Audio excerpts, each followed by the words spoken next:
Donc, nous allons commencer ce point de presse. Bonjour et bienvenue à vous tous, comme à l'habitude, pour ce point de presse du 6 de l'Abitibi-Témiscamingue pour faire le point sur la pandémie de la COVID-19 en région. Pour ceux qui ne me connaissent pas encore, mon nom est Anne-Marie Trépanier. Donc, aujourd'hui, vendredi, nous sommes le 20 novembre, nos porte-parole du jour, pardon, pour commencer, Madame Caroline Roy, PDG du 6 de l'Abitibi-Témiscamingue. Pour continuer, il y aura Dr. Lise Landry, directrice de la santé publique, et pour finir, Dr. Omobola Sobanjo, elle aussi de la santé publique. Donc, sans plus attendre, Madame Roy.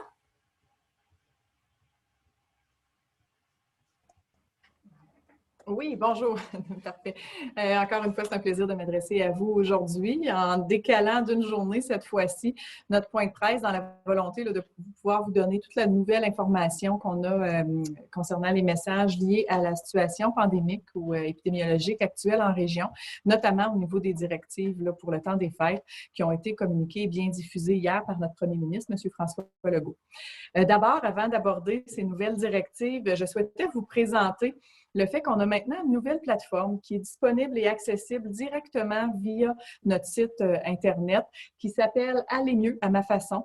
Donc, vous avez là, accès à cette plateforme-là. Puis, dans le contexte de la COVID, ça a été déployé là, de façon pan-provinciale et c'est vraiment un outil pour toute personne, pour aider finalement toute personne là, qui vit certaines difficultés au niveau émotionnel. Donc, un outil d'autogestion au niveau de la santé émotionnelle, quelques actions concrètes aussi adaptées à la situation, donc facilement accessible directement via notre page sur le site Internet. Puis, l'onglet là, est facile à retrouver avec une puce qui a été créée expressément pour ça. Donc, on invite toute personne qui vit certaines difficultés ou qui se pose des questions à pouvoir s'y référer.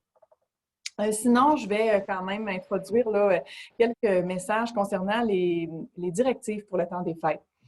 En fait, vous le savez, nous, on est en région jaune, pardon. Donc, en fonction du palier d'alerte jaune, présentement, les rassemblements privés d'un maximum de 10 personnes à l'intérieur des domiciles est permis. Avec l'annonce maintenant des directives pour le temps des fêtes, ce que ça signifie pour la population de la région de l'Abitibi-Témiscamingue, c'est d'accepter que pour une courte période, soit du 17 décembre au 3 janvier, on restreigne davantage là, nos contacts sociaux et donc on accepte de faire un isolement volontaire en n'ayant plus ce type de rassemblement privé-là d'un maximum de 10 personnes à compter du 17 décembre et ce jusqu'au 3 janvier. On va le faire et j'ai confiance à la population qu'on va respecter ces consignes-là qui sont exceptionnelles pour la période des fêtes, parce qu'on veut tous pouvoir permettre de rencontrer nos familles qui viennent parfois de l'extérieur. On sait, on a beaucoup d'étudiants qui sont à Montréal ou dans d'autres régions rouges. Il y a également des membres de la famille, votre frère, votre sœur, qui résident peut-être dans une région rouge et que ça fait plusieurs mois que vous ne l'aurez pas vu. Donc, vous aurez une fenêtre de 4 jours, du 24 au 27 décembre, pour voir vos familles ou vos proches. Avec ces gens-là qui habitent dans d'autres régions, ce qui n'est pas permis jusqu'à présent, mais pour s'assurer de demeurer une région jaune, pour s'assurer d'éviter toute transmission à partir du moment où on aura ces contacts-là qui peuvent être considérés plus à risque avec des gens des autres régions, mais il est vraiment demandé que l'ensemble de la population de l'Abitibi-Témiscamingue accepte des mesures plus contraignantes du 17 décembre au 24 décembre, puis ensuite du 28 décembre au 3 janvier. Donc, je réitère vraiment l'importance de le faire parce que si on veut pouvoir revenir ensuite avec l'ensemble de nos mesures de notre palier d'alerte qui est le palier jaune à compter du 4 janvier, bien, c'est de cette façon-là qu'on va pouvoir y arriver. Donc, je souhaitais simplement introduire le message de Dr. Landry qui va vous préciser l'ensemble des mesures applicables pour notre région en cette période des fêtes. Merci Anne-Marie. Merci beaucoup, Madame Roy. Donc, sans plus attendre, je passe maintenant la parole à Dr. Landry. Alors, merci Caroline. Bon après-midi à tous. Comme vous avez écouté vous aussi possiblement le point de presse d'hier, effectivement, si la situation épidémiologique se maintient, il sera permis, les rassemblements privés seront permis autour de la période des fêtes. Tout ceci, c'est dans le but de s'accorder collectivement une période de festivité pour contrer l'isolement, l'anxiété et la déprime qui peut être associée à la pandémie. Donc, Il faudra pour ce faire, donc du 17 au 23 décembre inclusivement, de procéder à une période d'isolement volontaire. Ça, c'est la semaine précédant les festivités et après, du 28 décembre au 3 janvier, ce qui permettra les rassemblements du 24 au 27, un maximum de 10 personnes sur une période de 4 jours. Comme il a été mentionné hier, ce n'est pas obligatoire de faire le party nécessairement à tous les jours, même si c'est permis. Et il faut continuer tout ceci dans le respect des consignes sanitaires pour protéger nos personnes les plus vulnérables et les personnes de 70 ans et plus. Il est également demandé aux entreprises d'essayer de maximiser la semaine précédant les festivités, donc à compter du 17 décembre, également le télétravail pour le personnel et dans la mesure du possible de réduire leurs activités. Par ailleurs, aussi, comme vous le savez, les parties de bureau sont interdits. Également, pour ce faire, comme on demande cette période d'isolement-là, les établissements scolaires seront fermés pour le primaire du 17 décembre au 3 janvier inclus et pour le secondaire du 17 décembre jusqu'au 10 janvier inclus. Et bien entendu, il sera important pour tous les citoyens de surveiller vos symptômes. Si vous avez des symptômes qui s'apparentent à la COVID, importance de s'isoler, d'aller passer un test de dépistage rapidement et de ne pas se présenter aux festivités. Alors, ça ferait le tour pour moi. Merci. Merci beaucoup, Dr. Landry. Donc, sans plus attendre, notre dernière porte-parole, Dr. Sobanjo. Oui, bonjour, merci. Merci Anne-Marie, merci. Bonjour tout le monde. Donc, cet après-midi, je profite aussi de l'occasion de vous présenter les données épidémiologiques pour l'Abitibi-Témiscamingue. Donc, au cours de 7 derniers jours, donc au cours de la dernière semaine, nous avons eu 2 cas de plus déclarés ou confirmés pour la COVID-19, ce qui porte le nombre total depuis le début de deuxième vague ici en région à 79 cas. Et de ces cas, de ce nombre total, nous n'avons que 4 cas actifs actuellement. Donc, aucune personne hospitalisée et nous continuons à suivre ces personnes chez eux. Donc, ils sont tous à domicile. Le nombre de tests réalisés en région continue à être assez élevé. Donc, nous avons effectué 1105 tests dans la dernière semaine pour un moyen de 158 par jour. Donc, on continue à faire attention, on continue à respecter les mesures et on veut garder notre région comme c'est. On va devoir faire des efforts, on va devoir contribuer. D'ailleurs, c'est déjà toujours demandé à tous les Québécois, pour une porte nous parler d'alerte, de limiter notre contact.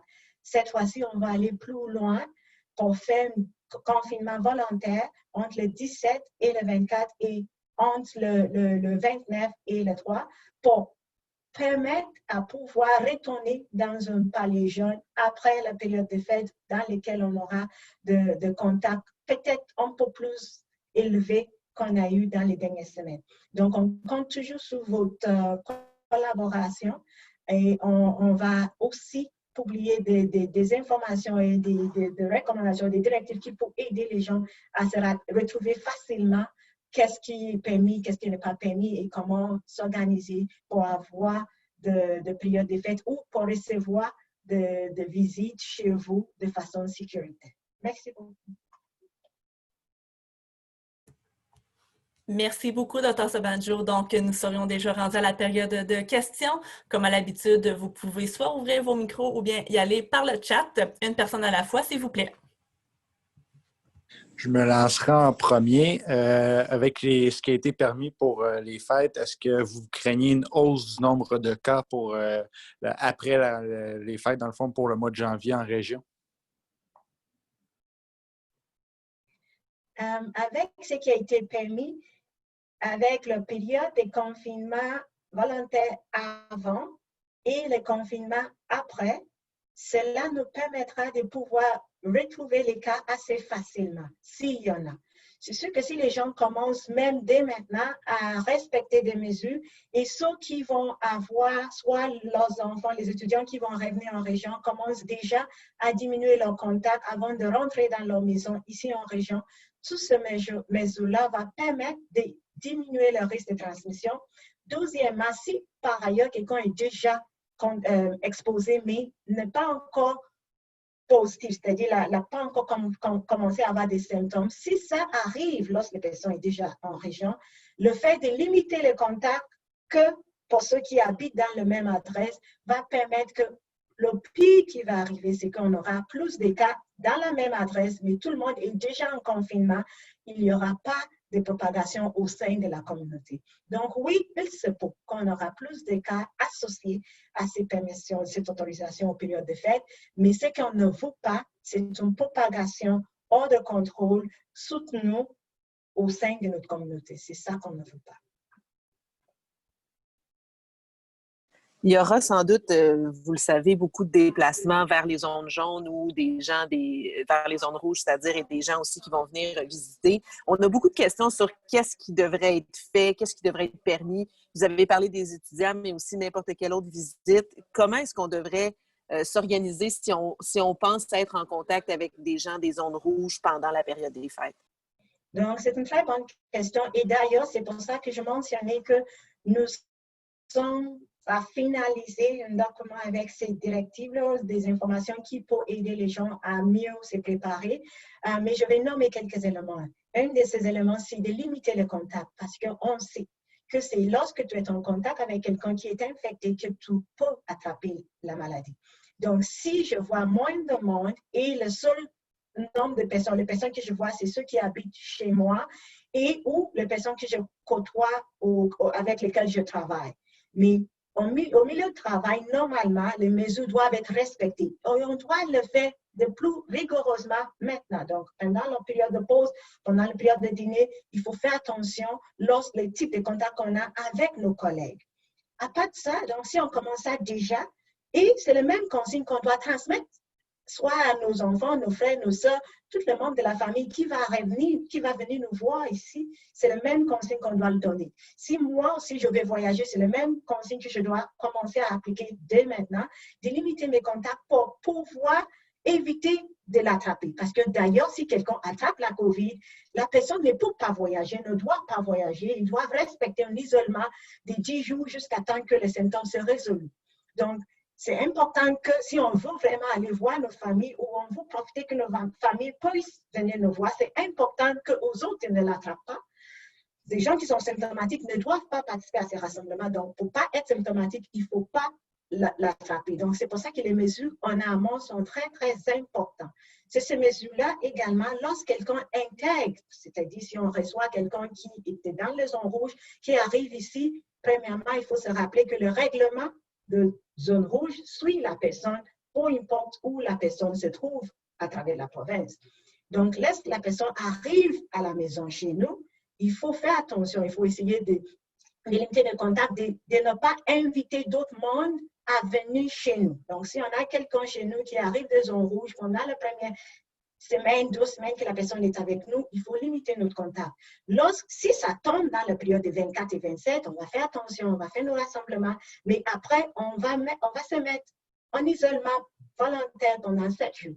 Donc, c'est les mesures qui permettent, il y a un risque avec toutes ces choses-là, mais ça permet de limiter le risque de propagation au sein de notre communauté. Donc, on prend le risque, mais on va vous donner des consignes. Il y aura un écrit là-dessus qui va aider, qui va être disponible sur nos sites web, ça va être partagé sur notre page Facebook pour vous permettre de pouvoir donner des consignes, comme on a fait d'ailleurs pour la période de la chasse, pour la relâche scolaire. Donc, ces consignes vont être également disponibles. Merci beaucoup, Dr. Sobanjo. J'ai une question par écrit de la part de Marie-Hélène Dagneault de TVA Abitibi qui nous demande: on demande une période d'isolement avant et après la période des fêtes. Comment allez-vous faire en ce qui concerne les travailleurs de la santé? Donc, encore une fois, les recommandations, c'est dans la mesure de possible de limiter tous les déplacements non essentiels. Ceux qui peuvent travailler au télétravail sont invités à le faire, mais ceux qui doivent aller travailler doivent pour le faire, mais il faut qu'ils le fassent en toute sécurité. C'est ce que je viens de mentionner. Donc, il faut respecter les règles. Lorsqu'on est au travail, souvent, les gens respectent les mesures. Les travailleurs de la santé, ils ont les mesures et ils le respectent. Donc, c'est ce qu'on fait à l'extérieur du travail. C'est là où c'est important également de limiter notre contact. Je renchérirais peut-être sur ce que Mme Daigneault disait, parce qu'au fond, il y a certains de vos employés, puis la question s'adresse peut-être plus à Mme Roy, qui n'auront pas ces dates-là de congé du 23 au 27 décembre parce qu'ils doivent tenir le fort et on les en remercie. Est-ce qu'il y a des aménagements prévus pour eux? Est-ce que vous allez essayer de revoir vos horaires pour voir à ce que tout le monde ait au moins une de ces 4 journées-là de congé? Puis la question se pose aussi pour les travailleurs miniers, entre autres, qui sont sur des quarts de travail 7-7. Certains avaient juste le jour de l'an disponible. Donc, qu'est-ce que vous conseillez à ce niveau-là? Bien, en fait, pour les travailleurs miniers, je ne pourrais pas répondre. Par contre, pour l'organisation, il y a certaines équipes pour lesquelles des modifications dans les quarts de travail réalisés vont pouvoir s'appliquer. Et déjà, depuis les directives annoncées hier soir, là, il y a des discussions au sein de certaines équipes afin de s'assurer de pouvoir, si c'est possible, offrir au moins l'une ou 2 journées à travers cette courte plage-là, là, du 24 au 27 aux employés. Mais oui, vous avez raison aussi de dire que ce ne sera pas possible pour tous les travailleurs. Puis je suis la première à les en remercier à partir du moment où on le sait que la courte plage offerte qui permet les rassemblements privés n'est que pour 4 jours dans le temps des fêtes. La chance qu'on a en région, c'est qu'on est en zone jaune et si on veut le demeurer, qu'on respecte très rigoureusement ces règles-là. Nous, après le 3 janvier, on va pouvoir retrouver certains rassemblements privés, mais effectivement, c'est une contrainte puis c'est une mesure là, qui va être difficile pour certaines familles. Puis en fait, pour la majorité des Québécois où, quelle que soit notre situation, la majorité d'entre nous pouvait célébrer à beaucoup plus que 10 personnes et évidemment, là, au-delà du 24 au 27 décembre. Mais pour les travailleurs de la santé, oui, ça peut être une mesure encore plus contraignante à partir du moment où l'octroi de congé se fait, oui, habituellement, là, un certain groupe à Noël et un autre groupe au jour de l'an. Par contre, de vous dire qu'au niveau des fériés, il y a quand même une obligation là, dans nos conditions de travail. Donc, il y a des réalités qui sont respectées là, et on espère bien que chacun va pouvoir bénéficier de 1 ou 2 journées à chacune des fêtes et donc pour Noël également. Certaines personnes pensent peut-être faire plusieurs parties au cours des différents jours, des 4 jours. Donc, peut-être 4 parties avec 10 personnes différentes. Donc, finalement, ils verraient, dans le fond, 40 personnes. Je pense que c'est quelque chose qui n'est pas très recommandé quand on demande quand même de limiter les contacts. On demande de faire au pire un party de 2 jours avec les mêmes 10 personnes. Tout à fait. Idéalement, la consigne ministérielle, entre guillemets, théorique le permet. Bien, dans la vraie vie, je pense que ce serait un peu difficile d'organiser 4 parties différents avec 10 personnes différentes. Tout est possible, mais effectivement, ce n'est pas recommandé, ce n'est pas conseillé. Tout à fait. Est-ce qu'on avait d'autres questions? Ah, je viens d'avoir... Est-ce que vous m'entendez? Vous m'entendez? Hein? Oui, Tania, tu peux y aller avec ta question. Okay. Je vais changer de sujet le temps d'une question qui va s'adresser à Mme Roy. C'est concernant la résidence Marguerite Diouville. Vous avez vu notre dossier cette semaine et je sais que vous nous avez déjà répondu en disant que vous alliez appliquer les recommandations de la commissaire aux plaintes. Par contre, je vais aller un peu plus loin en ce sens qu'il y a quand même 6 personnes qui nous ont témoigné, que ce soit des employés, d'anciens employés ou de la famille, des familles de résidents, de cas de négligence ou de maltraitante. Et à la suite de la diffusion, parution de notre reportage, on continue à avoir ce genre de témoignages. Je me demandais si vous comptiez aller plus loin que le rapport de la commissaire aux plaintes, étant donné que vous financez quand même 17 lits RI, ressources intermédiaires, dans cette ressource-là qui est la résidence Marguerite Diouville. Et est-ce que le 6 est imputable ou c'est seulement la table de concertation pour personnes âgées là, dans ce dossier-là? En fait, je ne commenterai pas directement la situation, mais ce que je peux vous dire, c'est que dans une situation où il y a, par exemple, des plaintes, où il y a des allégations qui sont rapportées envers l'un ou l'autre des milieux de vie, que ce soit une ressource intermédiaire, que ce soit une résidence privée pour aînés, puis évidemment, bien, dans nos CHSLD, on a une grande proximité, puis on a le contrôle là, de l'entièreté de la gestion ou de l'organisation qui se fait au sein de nos propres installations. Mais quelle que soit la source, à partir du moment où il y a des allégations qui peuvent porter à soit faire une plainte ou une intervention de la commissaire aux plaintes, ou parfois des enquêtes administratives, parce qu'il y a des processus aussi qui permettent ça. On a une grande rigueur et une grande diligence sur les suivis qui sont faits. Ce n'est pas qu'un plan d'action, le cas échéant, qui est élaboré et dont on n'a pas, par exemple, un accompagnement là, strict ou suivi auprès des différentes résidences ou milieux de vie concernés. On est vraiment en accompagnement de très grande proximité lorsque ça concerne les milieux de vie, la qualité ou la sécurité des soins.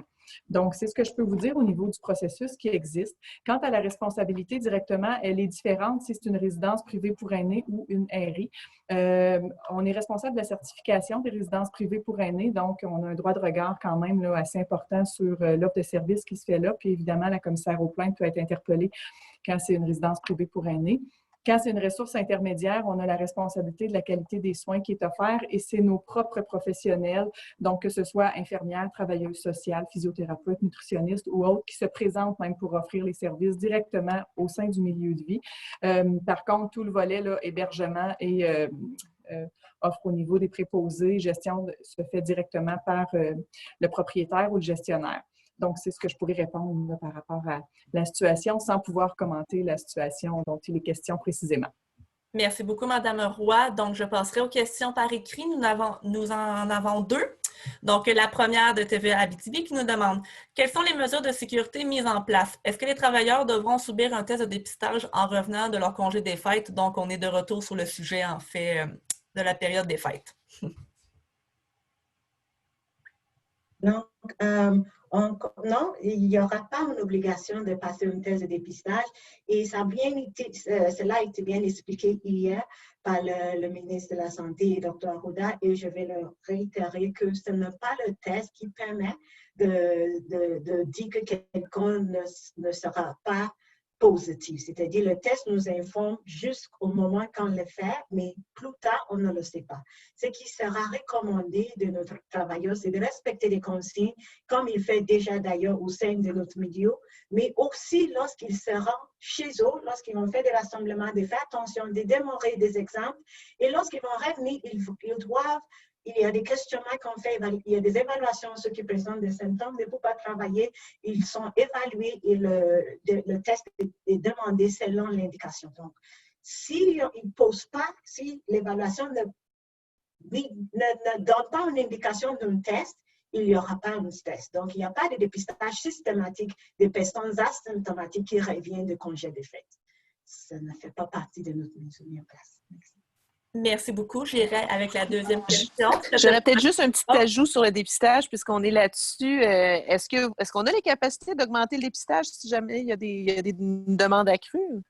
Oui, il y a des capacités. D'ailleurs, il faut se rappeler que, comme je vous ai mentionné, on a fait 1100 tests environ la semaine dernière, mais on a déjà fait 2000 tests. Donc, on est capable d'en faire plus. On voulait juste s'assurer d'une utilisation efficace de ces tests-là.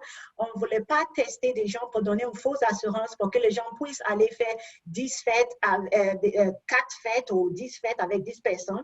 On ne veut pas donner une fausse assurance pour ça. Mais s'il y a des gens qui présentent des symptômes ou ont des indications pour faire un test, on va être en mesure de faire. Si on a déployé des cliniques mobiles au retour de congé de fête, on est en mesure de le faire. Merci. Donc, comme je disais plus tôt, je vais y aller avec la deuxième question qui est à l'écrit, cette fois-ci de Médiaté, qui nous demande « On parle de 2 semaines de confinement volontaire. Est-ce qu'il y a des fermetures, restrictions supplémentaires à prévoir? Par exemple, on demande aux gens d'éviter de se rassembler, mais ils pourront tout de même aller dans les restaurants et les bars? » Donc, comme ça a été mentionné, il y aura une suspension. Donc, les mesures en lien avec le palier d'alerte sont suspendues entre le 17 décembre et le 3 janvier. Toutefois, les facilités comme des salles de restaurants, salles à manger vont demeurer ouvertes. Les gens peuvent y aller en restant dans nos boules familiales, mais il n'y aura pas de rassemblement permis dans ces lieux. Juste avant le point de presse, je voyais des informations disant qu'ils recommandaient le port du masque lors des célébrations, lors des 4 journées à l'intérieur. Est-ce que c'est quelque chose qui est réellement recommandé? Si oui, croyez-vous vraiment que les gens vont respecter ces consignes? Donc, Merci. C'est des recommandations qui est déjà a été émise depuis plusieurs mois. Donc, ça a été toujours dit que lorsqu'on a des rassemblements privés, il faut essayer de respecter une distanciation de 2 mètres entre le bol familial. C'est-à-dire, si je reçois 2 familles différentes pour faire mon 10 personnes, il faut que chaque bol familial garde une distance de 2 mètres. Mais il n'y a pas tant de maisons qui permettent d'avoir ce type de distanciation. Donc, ça a été dit que lorsque cela n'est pas possible, de porter un masque en couvre-visage.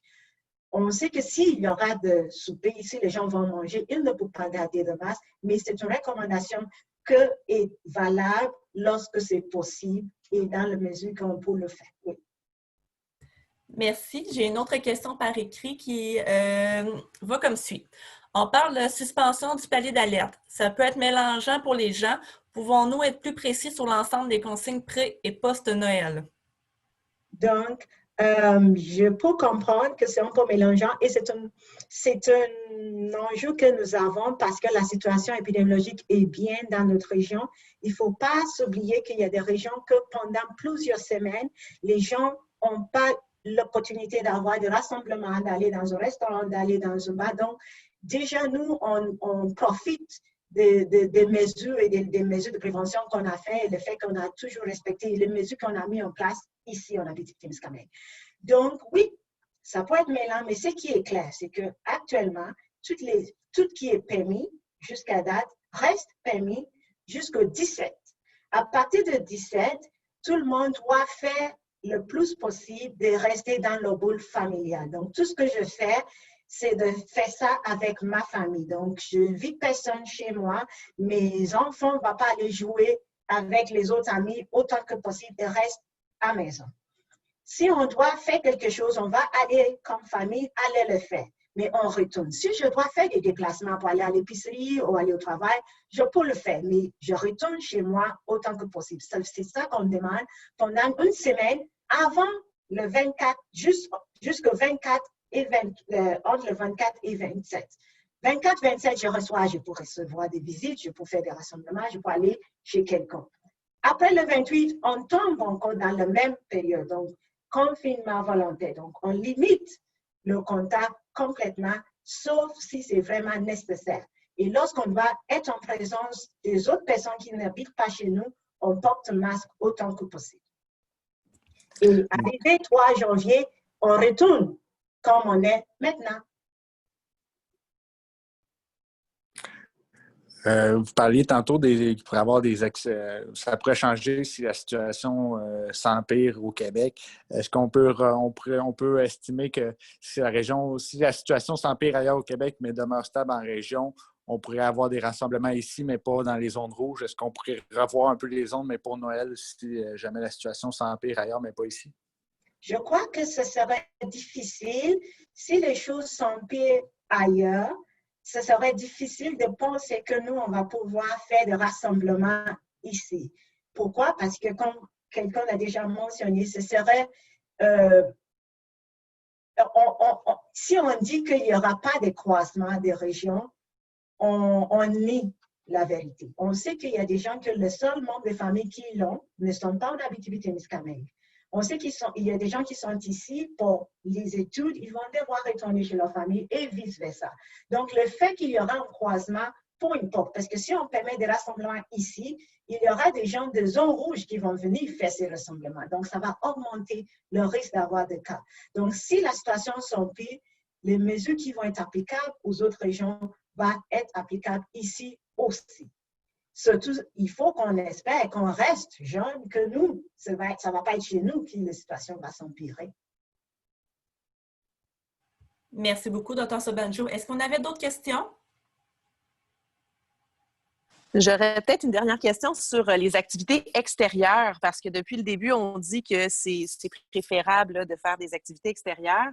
Un Noël à la patinoire ou sur les pistes de ski de fond, est-ce que ça peut être une option intéressante? Et dans ce cas-là, est-ce qu'il pourrait y avoir des plus grosses familles qui se retrouvent? Donc, les rassemblements extérieurs dans les lieux publics peuvent avoir lieu, mais encore une fois, il faut que chaque famille garde sa boule. Ce n'est pas une opportunité d'aller faire une fête sur la piste de glace. C'est pas ça le but. Mais si une famille veut aller se patiner le 28 ou le 27, ça peut se faire, même si c'est le 30. Si on veut, si c'est ouvert, on peut y aller, mais il faut qu'on reste toujours dans nos boules. Ce n'est pas une excuse ou une façon d'aller se retrouver pour essayer d'avoir plus de monde. Et la raison, il ne faut pas oublier la raison pour laquelle tous ces consignes sont là. Ce n'est pas parce qu'on veut être difficile, c'est parce qu'on veut protéger les personnes vulnérables et parce que ce que moi je fais a un impact sur ce que vous allez expérimenter. Donc, mes actions ont un impact sur la vie de ma voisine et tout le monde autour de moi. Donc, si moi je pense que moi je suis correct, je ne le fais pas pour l'autre personne. Donc, il faut toujours être conscient de ça.